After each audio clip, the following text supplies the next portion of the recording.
The mansion stood at the end of a winding drive lined with trimmed hedges and imported marble statues. From the outside, it was a picture of perfection. Beige stone walls that caught the afternoon light like gold, towering windows that reflected the sky, a front garden manicured so precisely it could have been painted. Inside, however, there was no music, no laughter, no sound of hurried footsteps racing toward a parent for a hug. The rooms echoed with the faint hum of air conditioning, and the occasional distant clink of dishes from the kitchen. For Richard Hale, the silence had become normal. Over a year earlier, his life had been ripped in two. A single moment, a car accident no amount of wealth or influence could prevent, had left his 5-year-old daughter, Emily, paralyzed from the waist down. Once a whirlwind of energy, she had been the kind of child who couldn't pass a puddle without jumping into it, who would stop mid-meal to chase a butterfly across the yard. Now she sat in a black wheelchair, her tiny legs still, her energy locked away. Richard had not been the kind of man who accepted defeat easily. His money could buy the best, and he had specialists from across the world, experimental treatments in foreign clinics, therapies so exclusive they weren't even public knowledge. He'd chartered private jets, paid out of pocket for entire hospital wings to be cleared, brought in teams of therapists who worked with her around the clock. And each time, the answer was the same: there is nothing more we can do. Each failed attempt left a heavier weight in his chest. He was a man who believed there was no door that couldn't be opened if you had the right key, and yet here he was, locked out of his daughter's world. On that warm spring afternoon, Richard stepped out into the front garden. He wasn't expecting anything unusual. Emily would be where she always was at that hour, in the shaded corner near the fountain, a book in her lap, staring out as if the world on the other side of the gate was moving without her. But halfway down the stone steps, he stopped dead. Emily was laughing, not smiling politely. Not the strained little giggle she sometimes offered to please him or her nurses. This was different. It was deep and bubbling, the kind of laugh that made her tilt her head back and close her eyes. That came from somewhere real and bright inside her. Her cheeks were flushed pink. Her hazel eyes shone like sunlight through amber. She clapped her hands so fast her curls bounced with the movement. And in front of her, a boy. He couldn't have been more than 9 years old. He was barefoot, his ankles dusty, his skin the rich bronze of endless days spent in the sun. His hair was a dark, chaotic halo, and his clothes were several sizes too big. An olive-brown t-shirt and matching shorts hanging loosely from his thin frame. His knees were scraped raw, like someone who'd been climbing, running, falling, getting back up without complaint. The boy was dancing, but not like anyone Richard had seen in a ballroom or on television. His style was pure invention. He hopped from side to side, making exaggerated faces, then froze mid-motion like a living statue before snapping into a ridiculous pose. He spun in uneven circles, nearly tripped over his own feet, caught himself at the last second, and shot Emily a look as if to say, "Bet you didn't see that coming." She laughed harder. Richard's first instinct was irritation. No. Anger. How had this child gotten onto the property? The gates were high, the security tight. Where was the guard? This was his private garden, his daughter's sanctuary. But then something in Emily's posture caught his eye. She wasn't slumped in her chair. She was leaning forward, elbows on the armrests, her eyes locked on the boy. Her hands moved in little bursts, trying to copy him. Her toes, long still for months, shifted, ever so slightly in her sandals. Richard's breath stalled. The boy noticed him then. Their eyes met for the briefest moment. Richard expected him to freeze like a rabbit spotting a predator or turn and sprint for the hedge. Instead, the boy grinned, wide, unafraid, and spun into a dramatic bow as if Richard were an audience. Member at a theater. Emily clapped wildly, squealing in delight. Richard stepped to the side, slipping into the shadow of one of the marble columns. He didn't want to interrupt. Not yet. The boy danced harder now, flopping to the grass, rolling over, springing to his feet without breaking rhythm. His movements weren't polished, but they had an infectious joy. Emily's laughter spilled over again and again, and for the first time in months, tears glistened in her eyes for something other than pain or frustration. Minutes passed. The world outside the gates, his meetings, his phone calls, his deadlines disappeared. There was only the boy's movement, Emily's clapping, and the rare sound of his daughter's happiness filling the air. Richard gripped the column, his knuckles white. He was torn. The father in him wanted to know everything, who this boy was, how he'd gotten here, and what right he had to be in his garden. But another part, the part that had been quietly breaking for a year, was terrified of ending whatever magic was unfolding before him. Finally, the boy stopped, panting theatrically as if he just finished a Broadway finale. Emily was still, giggling, her face glowing. Without missing a beat, he bowed again and started another routine. Like he could go on forever. Richard stayed hidden. Tomorrow, he decided. Tomorrow he would step out from behind the column. Tomorrow he would find out exactly who this boy was, but for now, he let his daughter laugh. The next afternoon, the garden felt different before anything even happened. Emily was already outside, her black wheelchair positioned where the late sunlight painted her in a halo of gold. She wasn't reading or staring blankly into the distance. Instead, she kept glancing toward the front gates, her curls bouncing with every turn of her head. Her fingers drummed on the armrests in a quiet, rhythmic beat. Richard noticed something else, a certain anticipation in her posture. She was waiting for someone, and then he appeared. The boy slipped through the same narrow gap in the hedge as if it were a secret doorway only he knew about. His bare feet moved silently over the grass, the dust clinging to his ankles like a shadow. His olive-brown t-shirt and loose shorts looked even dustier than the day before, and one of the shirt's sleeves hung lower, the seam ripped. His black curls were just as wild, and his grin, bright, mischievous, utterly unashamed, was exactly the same. He didn't see Richard at first. His eyes went straight to Emily, lighting up as if the two had shared some unspoken plan. "Ready for the show?" he called out, his voice carrying across the lawn. "Yes." Emily squealed, clapping so hard her chair shook slightly. But before the boy could start moving, Richard stepped forward from the terrace. His polished shoes pressed into the grass, his tall frame casting a shadow over the neat flower beds. The boy stopped instantly. His grin faltered, replaced by wariness. His gaze flicked to the side gate, calculating. "I'm sorry," he blurted, his voice suddenly small. "I didn't mean—" "It's all right," Richard cut in, his tone controlled but not sharp. "I just want to talk." Emily's head whipped toward her father.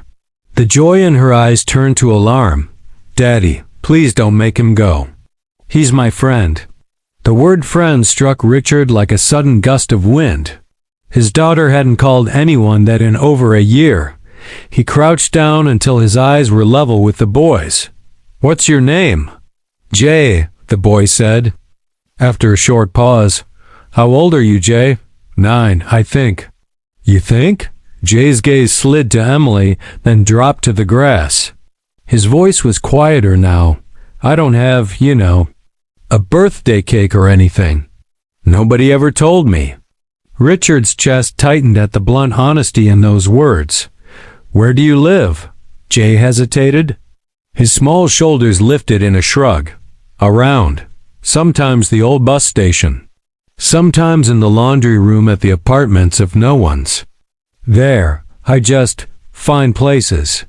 Emily's hands gripped the arms of her wheelchair, her voice trembling with fierce urgency. "He's not bad, Daddy. He makes me happy. Richard looked at her, really looked. The flush in her cheeks, the spark in her hazel eyes, the way her body leaned forward instead of curling in on itself. He turned back to Jay. "What were you doing yesterday? Why did you come here?"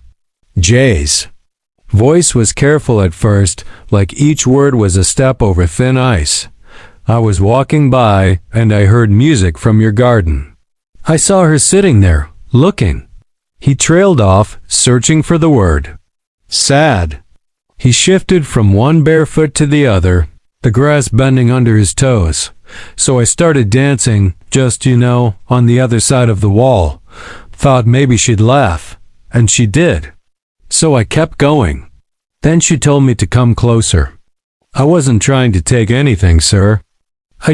His voice cracked. She looked like she needed it." Richard stayed silent for a moment, the weight of the boy's words settling over him. Finally, he turned to Emily. "How do you feel right now, sweetheart?" "Happy," she said without a second's hesitation. Her lips curled into a small, certain smile. "Like I can move again, even if I can't."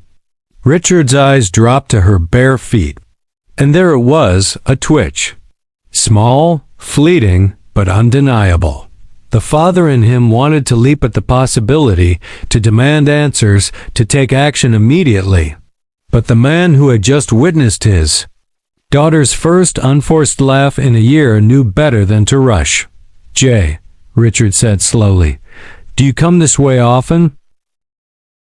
The boy shrugged again, but there was a flicker of something in his expression. "Hope, maybe. Sometimes, not every day."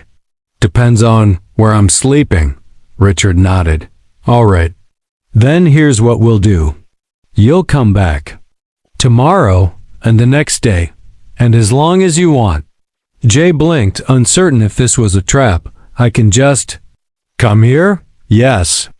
Richard's tone left no room for doubt. Emily clapped once, a short, joyous burst that made Jay's smile return. "See, Daddy? He's my friend."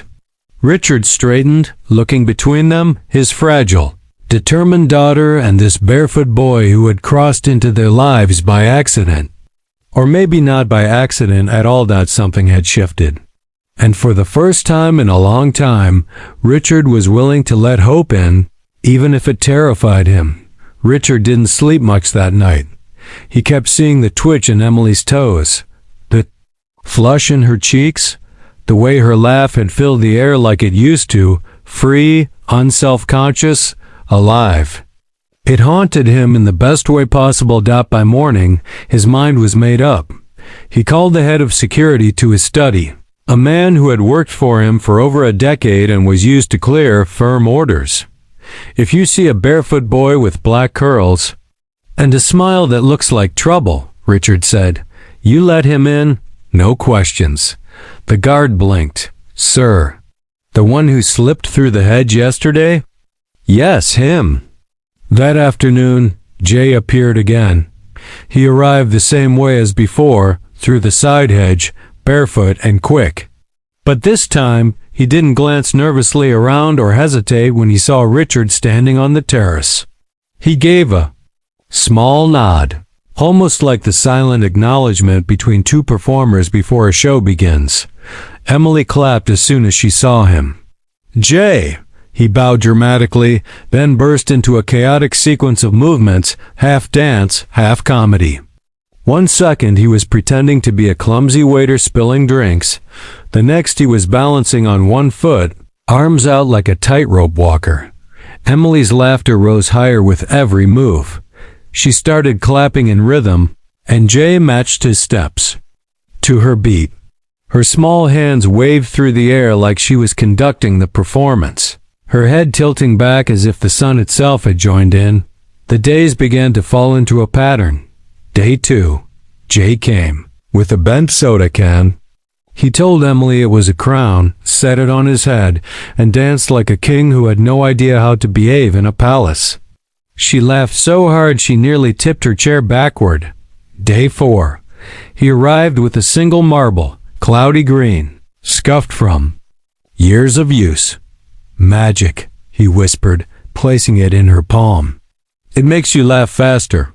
She tested his claim, laughing before he even started dancing. Day 6. Emily began to copy his movements, lifting her arms when he spun, leaning forward. When he bent low, even trying to push herself in slow circles in her chair. Richard noticed something. Her muscles were engaging in ways they hadn't in months. By the second week, the change in Emily was undeniable. Her eyes no longer had the dull glaze of someone watching life from a distance.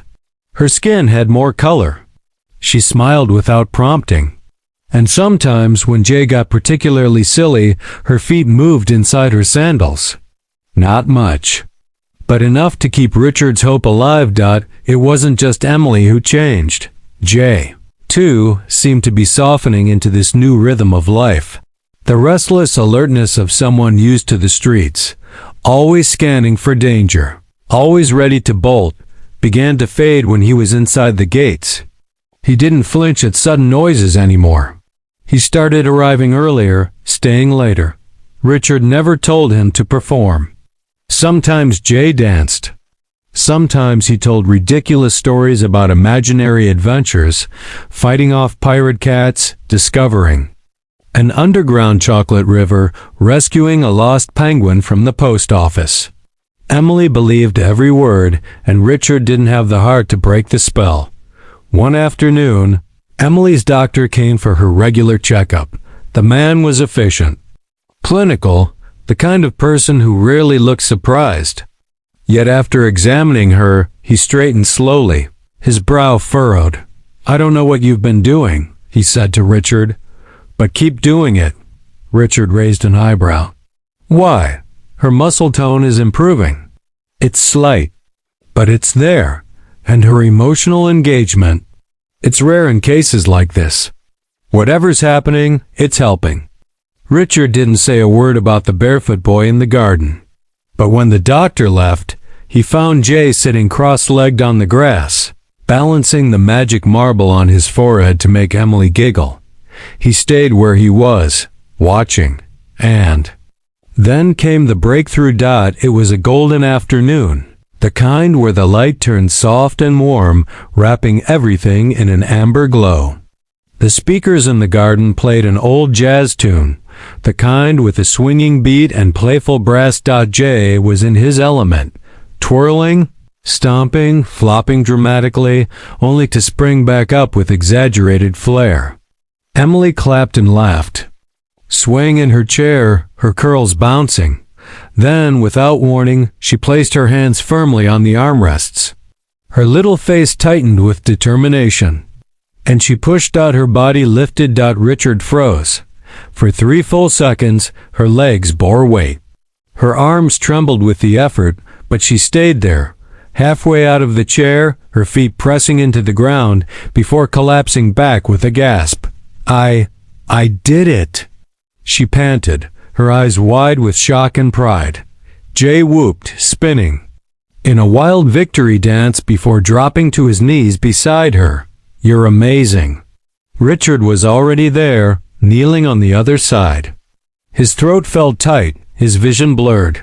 "You are," he said, brushing a curl from her forehead. Then he looked at Jay. "And so are you." For a moment, the three of them stayed there, Emily catching her breath, Jay grinning like he'd just won a championship, and Richard feeling something in his chest loosen for the first time in over a year. The dance was no longer just for Emily's laughter. It was for her strength. It was early morning when Richard made up his mind. The air outside still held that damp coolness before the sun fully warmed it.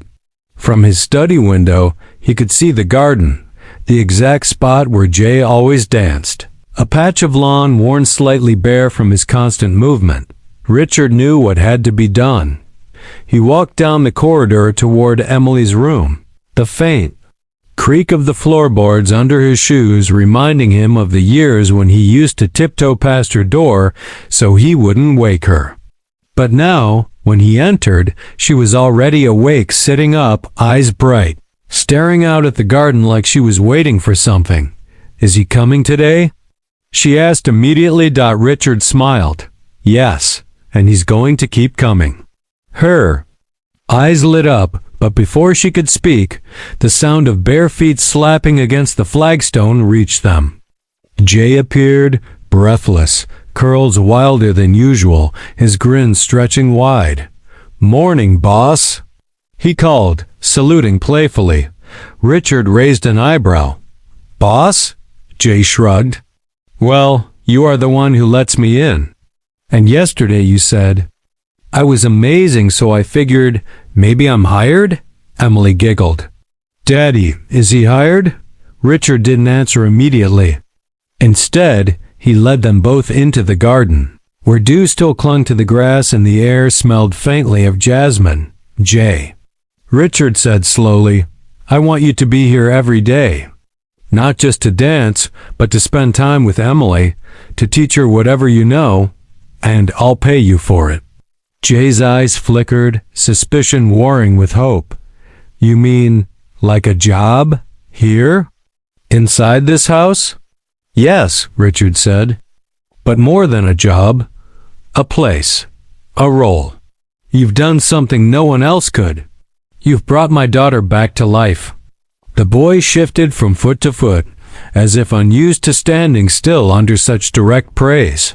His gaze darted to Emily, who was already clapping her hands in delight. "Every day?" she asked. "Every day," Richard confirmed. Jay nodded slowly, but there was something guarded in his expression. "You should know, I don't exactly have a, good record or whatever. People don't usually hire kids like me." Richard's voice softened. "I'm not interested in your record. I'm interested in what you do when you're here. And what you've done is give her something I thought she'd lost forever." For a long moment, Jay said nothing. Then, with a crooked smile, he simply replied, "Guess I'll need shoes if I'm going to work in a palace." The first few days as official visitor were an adjustment. The staff, who had been skeptical about the barefoot boy slipping in through the hedge, now had to get used to him strolling confidently through the main entrance. At first, they watched from a distance, the gardener pausing mid-trim, the housekeeper lingering by the terrace as Jay spun Emily's wheelchair in playful circles or taught her to clap on beat. By the end of the week, even the butler, who rarely smiled, was tapping his foot when Jay put music on. Emily thrived under the routine. Mornings were for practice, a mix of stretching, clapping, and simple movements disguised as games. Afternoons were for performances, where Jay would dance to whatever music Emily chose. Sometimes it was classical piano, sometimes old jazz, sometimes wild pop songs that had the housekeeper humming under her breath. Richard noticed something else too. Jay never made it about Emily's disability. When she couldn't keep up with the movement, he simply changed the movement. When her legs tired, he made it part of the act. And every time she managed something new, whether it was standing for 3 seconds instead of 2, or swaying her hips in her chair, he celebrated like she had just won an Olympic medal. One afternoon, after Emily had gone inside for a nap, Richard found Jay sitting on the low stone wall near the hedge. "You're good with her," Richard said. Jay shrugged, picking at the fraying edge of his shirt. "She's easy to be around. Doesn't look at me like I'm less." Richard frowned. "Less?" Jay's jaw tightened. "You know, street kid, no family, no address. People see you like that. They decide who you are before you even talk." Richard felt a pang of recognition, not for himself, but for Emily. He'd seen the way strangers sometimes looked at her wheelchair before they looked at her. That same quick judgment. That same silent dismissal. "You're not less, Richard," said firmly. "Not here." Jay looked up then, his gaze meeting Richard's for just a second before dropping again. "Guess I'll have to believe you." The months slipped by. Emily's strength continued to grow. She could now stand for nearly a full minute, supported by the back of a chair. Her hands were surer, her laughter louder. She asked fewer questions about the days when she couldn't do certain things, and Jay began to fill in the empty spaces of the mansion's life. He didn't just dance anymore. He painted old flower pots with Emily, helped the cook pick herbs from the garden, and once even convinced Richard to join them in a clumsy three-person conga line that had the entire household in stitches. One evening, Richard walked past Emily's room and heard music, not from the speakers, but humming. Inside, Jay was teaching her to move her hands in flowing patterns, almost like shadow puppetry, their silhouettes dancing on the wall and the lamplight. When she caught sight of her father in the doorway, she grinned and said, "Daddy," Jay says. "I'm better than him now." Jay pretended to look wounded. "Don't tell him that. He's the one paying me." They all laughed, but Richard knew the truth. Jay had given them more than they could ever pay for. The garden, once a quiet and lonely space, had become a stage for something bigger than performance. It was a place where Emily learned to fight for each step, where Jay learned he was more than what the streets had told him he was, and where Richard realized that family could come from the most unexpected places. And as autumn rolled in, bringing crisp air and golden leaves, the three of them stood in that garden once more, ready for the next dance. Because now, they all had a reason to keep moving. The garden smelled of rain that afternoon. The storm from the night before had left the grass wet and glistening, each droplet catching the soft sunlight like tiny shards of glass. Autumn had begun its quiet takeover. Leaves the color of fire littered the stone path, and the air carried that bittersweet chill that seemed to whisper that the year was almost done. Emily sat by the edge of the terrace, her blanket tucked neatly around her legs. Jay was already there, barefoot on the lawn, his hoodie sleeves pushed up to his elbows. He didn't speak. He didn't need to. He simply started to move. It wasn't one of his wild dances today. No leaps, no spins, no acrobatics that made the staff peek from behind the curtains. Today, his steps were slow, measured, like each movement was an invitation instead of a performance. Richard stood just inside the French doors, coffee in hand, pretending to read emails but really just watching them. He had done this countless times now, letting these moments belong to them, not wanting to intrude. But today, something was different.